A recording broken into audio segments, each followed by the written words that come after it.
बोलो जयकारा बोल मेरे श्री गुरु महाराज की जय। गुरुमुखो, संतों का कथन है, साध संग में चांदना सकल अंधेरा और सहजो दुर्लभ पाइए सत्संगत में ठौर। अर्थात वास्तव में ज्ञान का उजाला यानी रोशनी केवल संतों के सत्संग में ही है। इसके अतिरिक्त संसार में सब ओर अज्ञान का अंधेरा छाया हुआ है। संत सहजोबाई जी का कथन है कि सत्संग में ठिकाना मिलना बहुत कठिन है।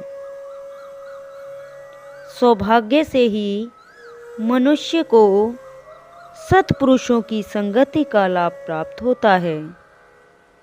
भाव यह है कि सत्संग में पहुंचने पर ही संसार की वास्तविकता का ज्ञान होता है। सत्य असत्य को परखने की, अपने पराये को पहचानने की युक्ति मिलती है।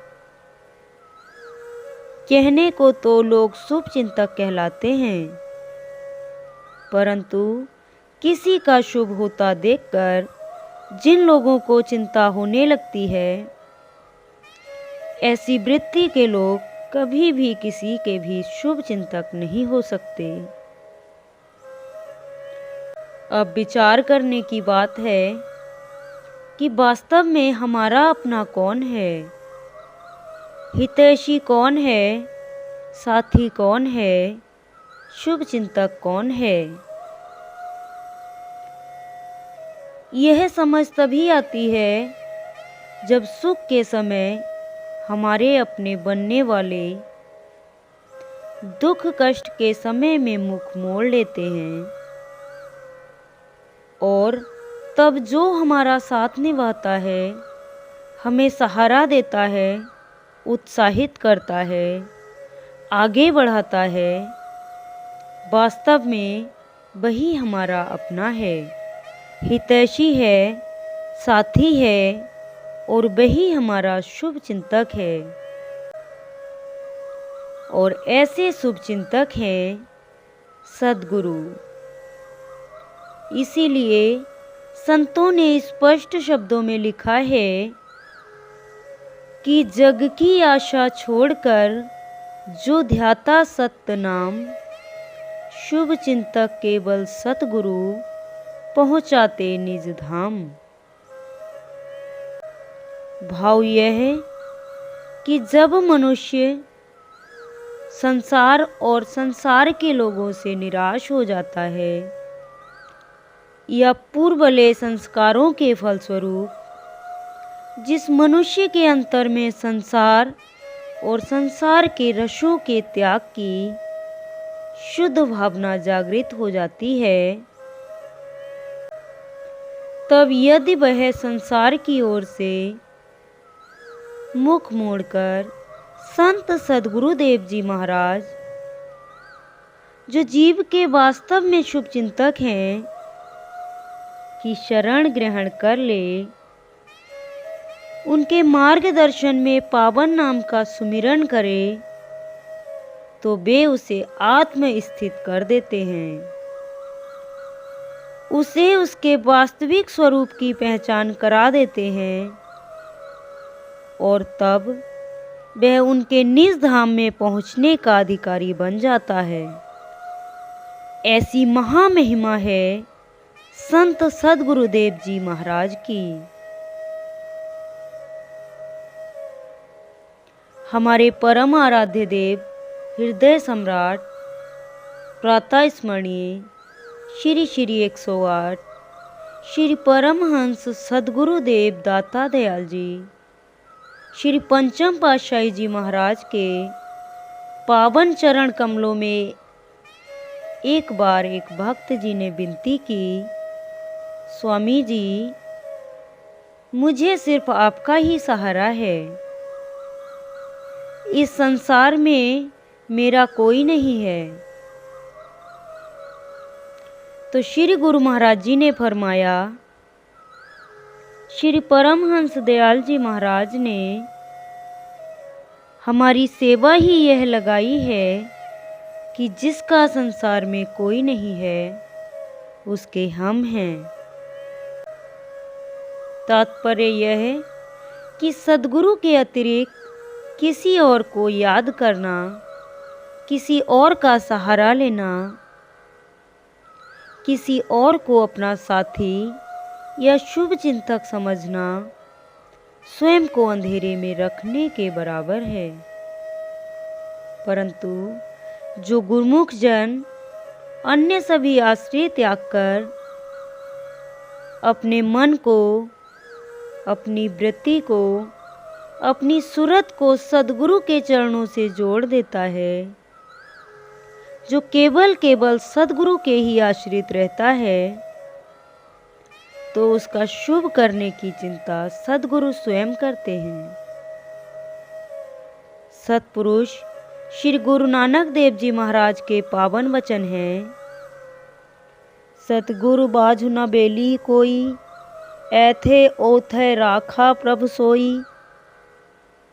भाव यह है कि सद्गुरु के अतिरिक्त इस जीव का अन्य कोई हितैषी नहीं है। क्या सद्गुरु के अतिरिक्त कोई है जो जीव का कल्याण कर सके, जो उसे सुख स्वरूप बना सके, जो सत्य असत्य की परख कराए, जो आत्मा को परमात्मा से मिला दे? नहीं। अगर इस संसार में जीव का कोई हितैषी है तो वे केवल संत सद्गुरु ही हैं, और वे ही इस लोक एवं परलोक में संग साथ रहकर उसके सब कार्य पूर्ण करते हैं। इसके संदर्भ में एक बहुत ही सुंदर कथा इस प्रकार है कि एक बार एक भक्त अपने श्री गुरु महाराज जी के पावन चरणों में उपस्थित हुआ, माथा टेका और यह विनय की कि हे प्रभु, मुझ पर एक कृपा करें कि आप हमेशा मेरे अंग संग रहकर मेरी संभाल करें। तो महापुरुषों ने फरमाया, हम तो सदा ही सेवकों के अंग संग रहते हैं। तब उसने पुनः विनय की, प्रभु कृपा करें कि मुझे एहसास भी हो कि आप मेरे संग साथ हैं। महापुरुषों ने फरमाया, ठीक है। जब वह अपने घर पहुंचा और अगले दिन अपने कार्य पर जाने के लिए घर से निकला तो महापुरुषों के वचन याद करने लगा कि श्री गुरु महाराज जी ने मुझसे वादा किया है कि वे मेरे संग साथ रहेंगे, और इस बात का एहसास भी मुझे होगा कि वे मेरे साथ हैं। अचानक उसने अपने पैरों की ओर देखा और तभी उसे यह एहसास हुआ कि उसके कदमों के साथ 2 कदम और हैं। वह समझ गया कि मेरे सद्गुरु ने मुझे यह दर्शा दिया है कि हम तेरे अंग संग हैं। व्यापार अच्छा चल रहा था। सब मित्र संबंधी, परिवार के सभी सदस्य प्रसन्न थे। जीवन में खुशियां ही खुशियां थीं। और उसके लिए सबसे अधिक खुशी की बात तो यह थी कि जब भी जमीन पर कदम रखता तो साथ में 1 कदम और होता था। उसका विश्वास दृढ़ हो गया कि सद्गुरु मेरे संग साथ हैं। एक समय आया कि व्यापार में घाटा होने लगा, दुख आ गया। मित्र संबंधियों ने मुंह फेर लिया। परिवार में भी दुख के बादल मंडराने लगे। और सबसे ज्यादा दुखी तो वह तब हुआ जब उसने देखा कि अब जब वह चलता है तो उसे केवल 2 ही कदम दिखाई देते हैं। वह मन ही मन सद्गुरु के चरणों में अपने विचार प्रकट करने लगा कि हे सद्गुरु, जब मेरे पास धन था, खुशियाँ थीं, सब मित्र संबंधी मेरे साथ थे, तब आपने भी मुझे यह एहसास दिलाया कि आप मेरे साथ हैं। और अब जब मेरे व्यापार में घाटा पड़ गया, सब मित्र संबंधी मेरा साथ छोड़ गए, तो क्या आपने भी मेरा साथ छोड़ दिया?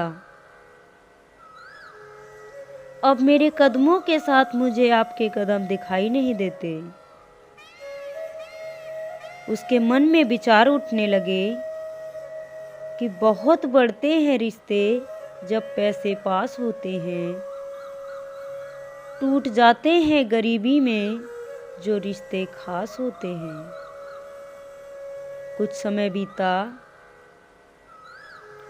और उसका व्यापार फिर से अच्छा हो गया। वह संपन्न हो गया। परिवार में भी खुशी छा गई।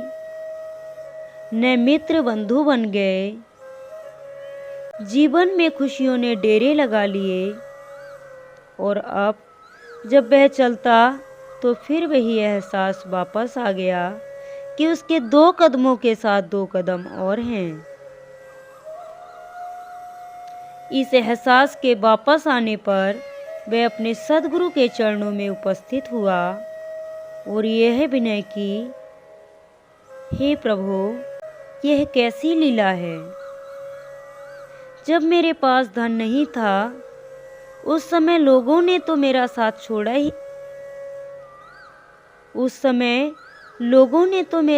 छोड़ ही दिया और उस दुख के समय में आपने भी मुझे ठुकरा दिया।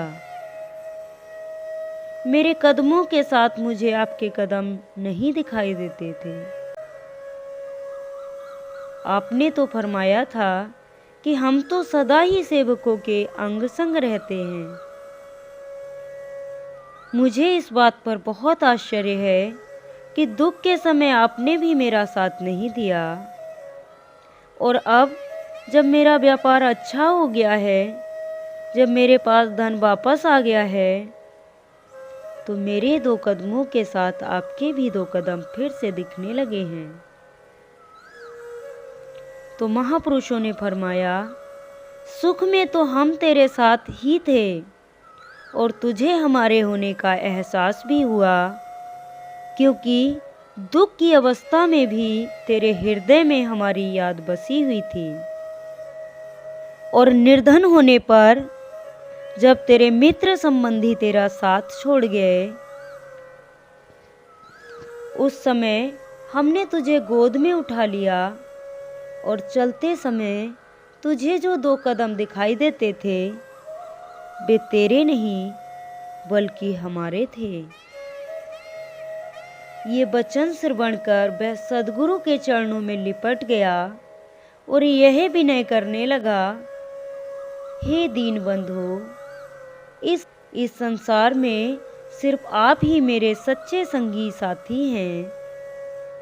ऐसी विनय करते हुए उसने कई बार उनसे क्षमा मांगी।